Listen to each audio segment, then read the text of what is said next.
Okay, today we are going to talk about the foodborne illness outbreak that happened in the 1990s. It was the Jack in the Box outbreak. Some of you may remember it.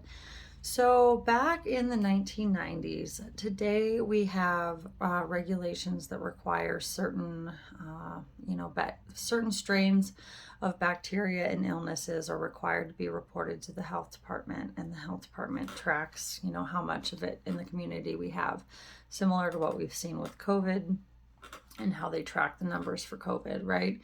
So back in the 1990s, we did have required reportable illnesses, but E. coli, which most of you probably have heard of now, was not one of those things, and we were not familiar with the dangers of E. coli poisoning or even really what it was, right?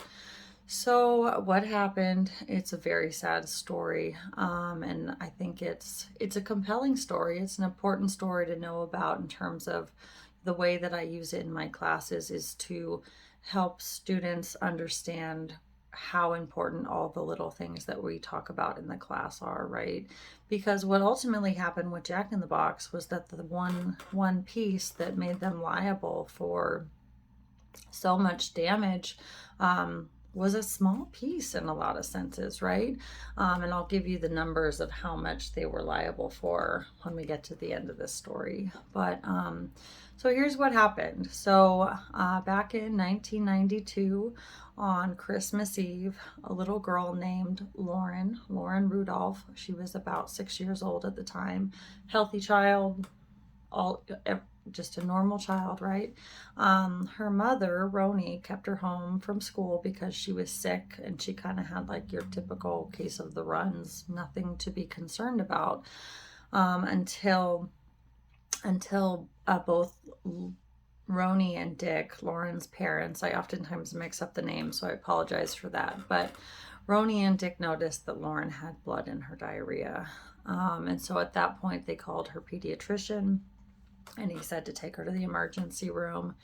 And so they did. They even had to make like a makeshift diaper for her just to get her to the emergency room because the vomiting and diarrhea had become that intense, right? So they take Lauren to the emergency room. They meet the doctor there. The doctor says she's in good hands. We'll take good care of her. And they did, right? They did the best they can, I'm sure, the best they could at the time. And so they're at the hospital. It's Christmas Eve. They also have an older son named Michael. He goes to a family friend's house while Lauren's in the hospital.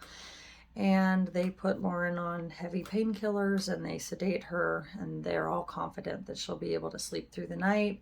And in the morning, she's going to have a barium test, which would be the test that they do to see if she's having issues with her appendix. And so, because they need to go attend to Michael and they're confident that Lauren's going to be asleep all night, they make the decision to go home and kind of gather up things for Christmas to bring back to Lauren in the hospital. And so that's what they do.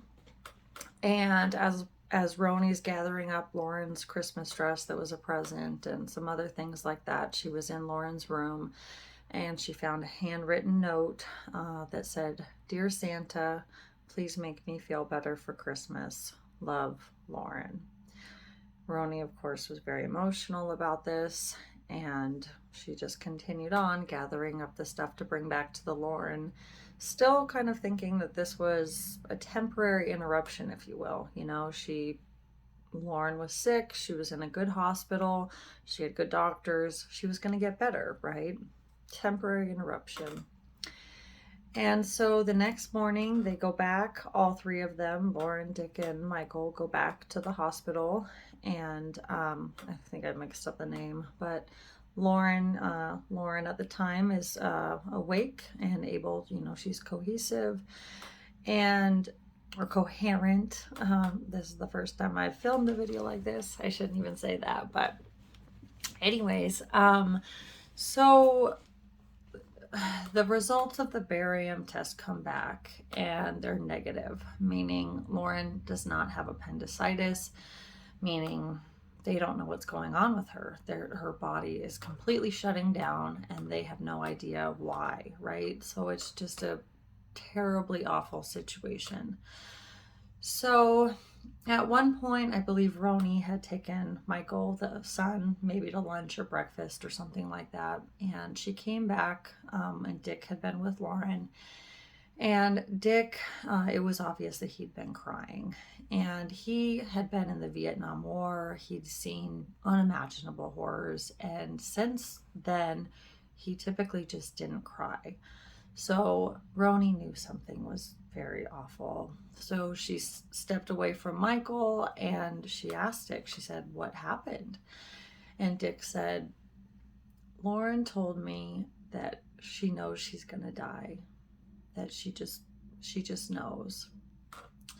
And, they both had a moment, and Dick was going to go take Michael so that Roni could go be with Lauren and talk to her and maybe talk to her about what she said. And so Roni goes in with Lauren and is just kind of there with her and is caressing her feet. And Roni was the type of person that was just very driven.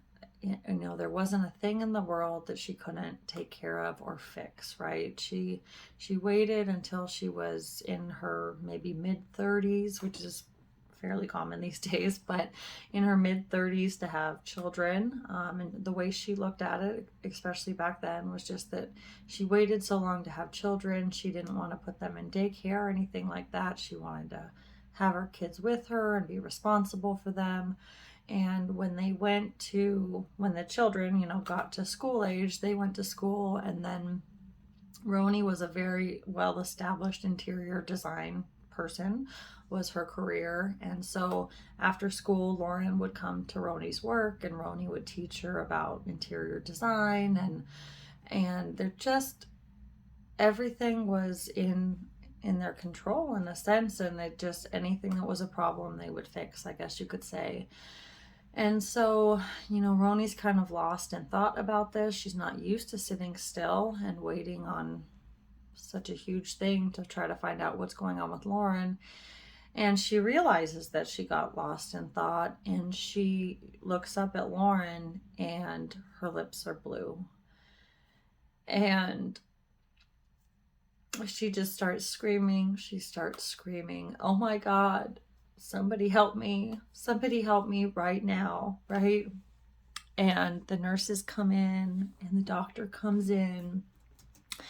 And Roni wants to be there, and the nurses are pulling her out by the arms, saying, "It's better this way. You need to come out." And Roni's just screaming, "It's my daughter. That's my baby. Let me be with her," right?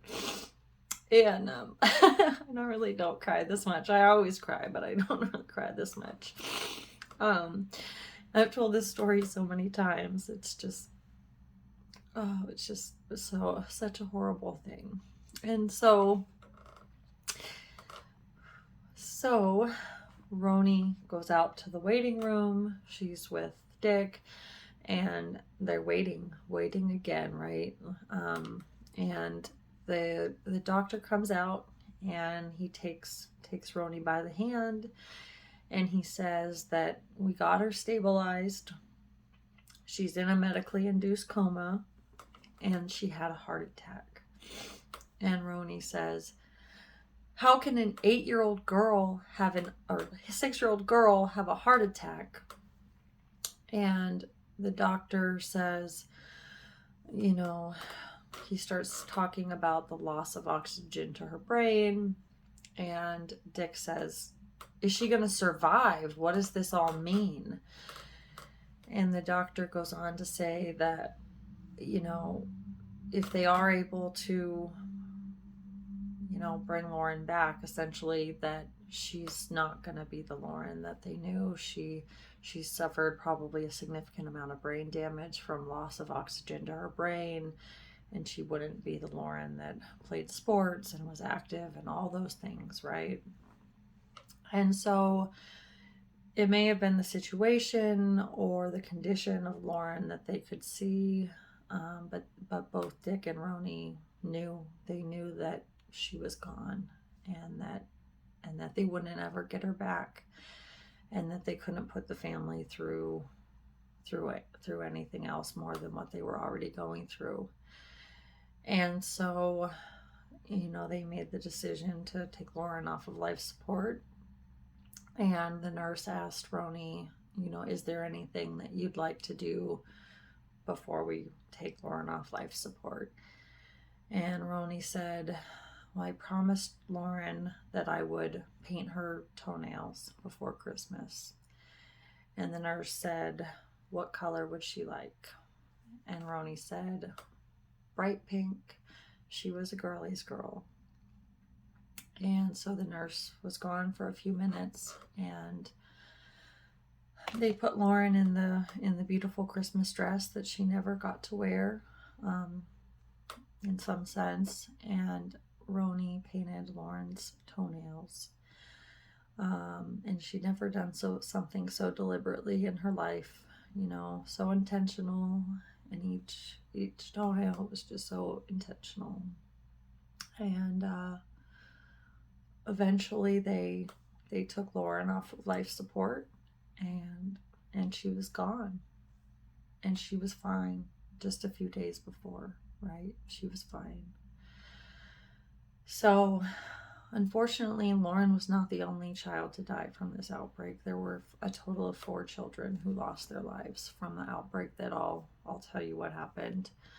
171 people were hospitalized in addition to the deaths, and 700 people across 4 states got sick from the same outbreak that happened in 1992.